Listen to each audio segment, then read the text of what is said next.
to do with something when it breaks? Whose first thought here was, well, throw it away, duh. It's okay, no shame. But what about those other two questions that I invited you to reflect on earlier during that centering moment? What do you do with those parts of yourself that the world or that voice in your head says are broken, not good enough? And what do you do? How do you tend to respond to others' imperfections or brokenness when their cracks become clear and evident and maybe are a little sharp and jagged? How do you tend to respond to others' brokenness? Now, I don't mean your idealized version of yourself, the part of you that says, well, I know how I should respond. I mean, what do you honestly do with those parts of yourself and others in the moment? Is there a correlation between your answers to these questions? Or maybe it's just me. Now, as they say, correlation is not causation. But in this case, the research says that this correlation between each of these kinds of questions and our tendency in relation to them is in fact an indication of causation. That is, we as individuals and as a society, we have created a culture where if something is broken, well, you throw it out and you buy something new, put it in a landfill. And when you can get that new thing on the cheap with free shipping and it'll arrive in a day or two, well, I mean, why would you even bother to try mending what has been broken, right? But while Amazon Prime may have further enabled, exacerbated this human inclination, it didn't invent it. In fact, it is this very dynamic, discarding that and those whom we deem broken that we see playing out in our brief scripture story this morning. Jesus comes down from the mountain like Moses, a Moses-like figure, and he encounters a man with leprosy, one who in the religious society of his day would have experienced intense social marginalization. I mean, to give you a sense of just how intense this isolation would have been, we have these words from an influential figure named Josephus, and he writes this right about the same time that the Gospel of Matthew itself was written. Josephus is reflecting on Moses and on the kind of community that he goes about creating after the 10 Commandments, after he goes up to that mountain there with God, what kind of community that Moses creates. And he says in one part, Moses, prohibited lepers from staying in a city or even living in a village, requiring that they travel about alone with their clothes torn. And he regards as unclean anyone who so much as touches them or lives under the same roof.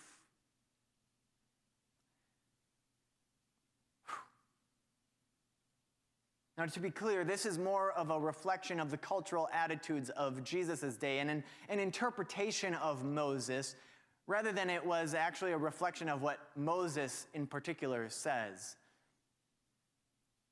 As New Testament professor Walter Wilson writes, the heightened measure of repulsion implicit in Josephus' comments reflects the fact that in antiquity, leprosy was not simply a disease that affected one individual's body from which they had to recover, but one that imposed upon its victims a kind of social exile. That is, it exiled them from the sources of one's personal or social or religious identity. And while leprosy in the ancient world could refer to what we today call leprosy or Hansen's disease, it more often was used to designate a whole range of skin conditions, such as psoriasis or vitiligo. And so anyone, and not an insignificant number of people, through no fault of their own, We're forced to live on the margins, the literal margins of society, outside the city or village, alone, cut off from human touch, from a loving gaze, from love itself, from God. As Wilson goes on to say, this was even more, though, than social exile. Such individuals were treated as though they were socially dead, like they no longer existed, discarded, thrown away, and forgotten about like a broken bowl, forced to wear tattered clothes so that everyone knew, dead man walking. And on top of it all, it was believed that this was the individual's fault, and that this was just God's just and fair punishment of them. Someone must have sinned. Someone done screwed up. It was their parents, them, someone. They did something. They made their bed, and now they got to lie in it. This is the context, the kind of context that most of Jesus' healing stories take place in. And in the coming weeks, we'll explore different aspects about what healing means and doesn't mean in this context, what Jesus does and doesn't do, and what it is that Jesus calls us to do in the parallel context of our world. But this week, I really just want to focus in on this one piece. Naming the brokenness and sitting with Jesus' response to it. In a world that is so ashamed of our imperfections, of our rough edges, of our brokenness, that it deems as broken anyone or any part of oneself that doesn't fit into some arbitrary or idealized version of normal or beautiful or successful or whatever. In a world that thus says, well, stay away from those people. They're unclean. Oh, those people are an abomination. They're sick. Those leeches. Oh, they're less than. In a world that says, hey, don't even acknowledge those parts of yourself, let alone let anyone else see those parts of you. Hide those parts of you away, or they will reject you too. In that world, in our world, what does Jesus do? Jesus draws near. Not only is he apparently unafraid of the social consequences of his actions, he is explicitly defiant of them. I mean, he knows how people will respond when a so-called holy man violates the cultural attitudes, the accepted norms of not only society at large, but of his religious community in particular. He knows he's violating those norms. But as Scripture tells us, Jesus was one who was more committed to the will of God than to the prejudices of man. And so his very actions meant to challenge and subvert the status quo, to subvert their misguided notions about who God is, about what causes suffering, and about suffering and punishment. You see, what we would discard in ourselves, in others, Jesus gathers up to heal and repair, like a Kintsugi master. Kintsugi is a Japanese word meaning golden joinery. And it stands for both a form of art and a philosophy of life, an approach to life, a perspective.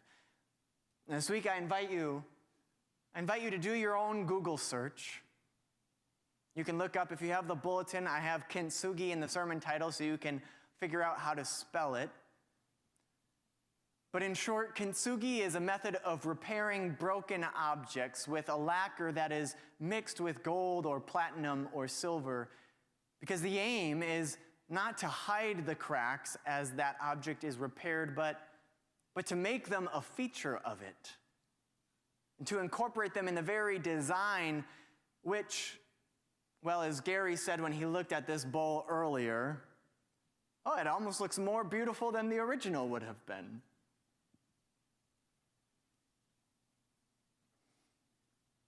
Yes, this beautiful handmade ceramic bowl was a wedding gift given to Shrestha and I that was then promptly dropped.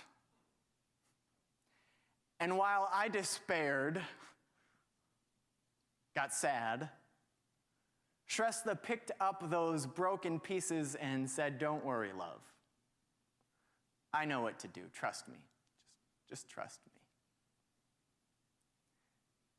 You see, Jesus, I don't know if you can see that very well, kind of. You see, Jesus knows our brokenness. And yet he doesn't reject us. He doesn't shame us. He doesn't throw us out. Where we see a heap of broken pieces, jagged edges, Jesus sees potential and the possibility of healing, of creating something new and beautiful. Not by hiding our cracks, but by healing in such a way that they are transformed. From scars deemed ugly or broken or shameful to, well, something beautiful.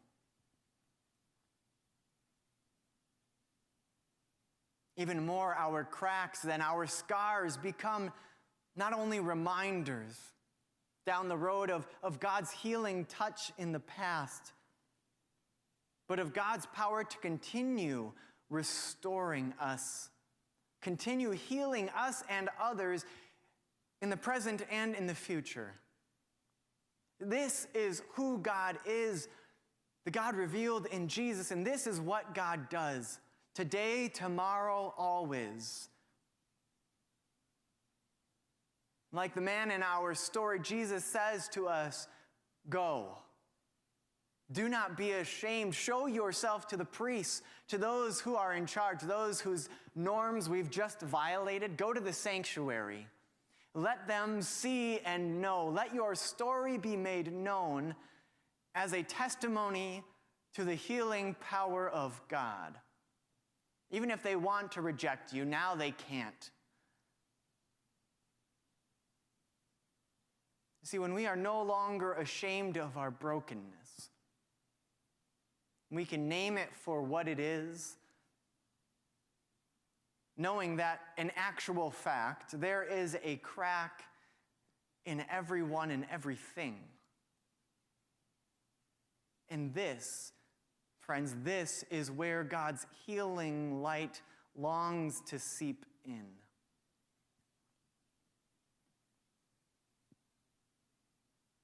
And so what are those parts of yourself?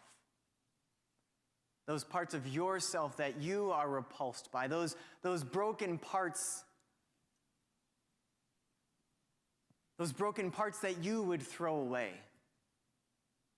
Those things that you believe, if you're honest with yourself, that you believe that are there in your mind, even though you wish they weren't.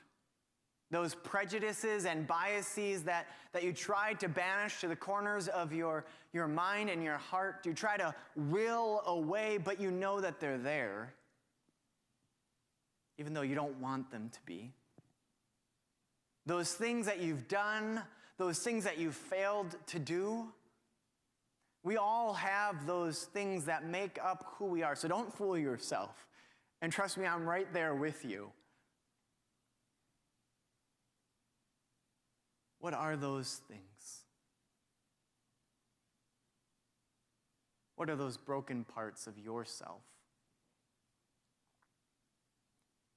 And can you imagine Jesus looking lovingly, knowingly into your eyes and reaching out to you in your isolation and fear, with a love and grace powerful enough to set you free of their shackles.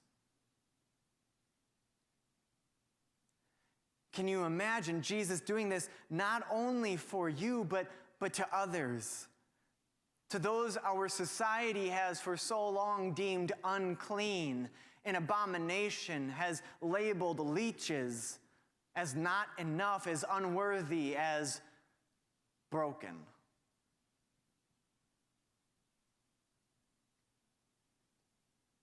Now, importantly, this is the first healing story in the entire Gospel of Matthew. And so it's meant to make an important statement altogether about Jesus and healing, about who he is and what he does, and likewise who we are called to be and what we are called to do. In this season of Lent, which began on Wednesday, this past Wednesday with Ash Wednesday, we spend 6 weeks reflecting on brokenness, on naming that which is in need of mending. And Lord knows, after the year that we've had, there is much in need of mending both within ourselves and in our world. And so we focus in this season on patterns and behaviors within our lives and within our world that create brokenness, that add to the suffering of the world, that strangle creation's ability to flourish, even when done unintentionally. Things that in the poetic language of theology of the church we call the forces of death. Anything that brings less life into the world. As we focus on such things, we ask, what needs to change in my life? What patterns, what behaviors, what actions, what inaction? What needs to change in our world? What systems, what structures and laws, what cultural attitudes, what actions and inactions? What is getting in the way of the flourishing of creation? Because that's the point. You see, we ask these questions because they are necessary for healing. For us as individuals, as families, as a community, as a nation. Healing is the goal, but there can be no healing. There can be no redemption, no restoration. There can be no Easter, no empty tomb or new life without asking these difficult questions. Without confronting that which gets in the way of it. And therefore embarking on the journey they call us to. So let us begin our Lenten journey, friends. Let us begin our Lenten journey by gathering up all the brokenness. And let us bring it now to Jesus, the Kintsugi master, for our healing and repair. For the healing and repair of all the world.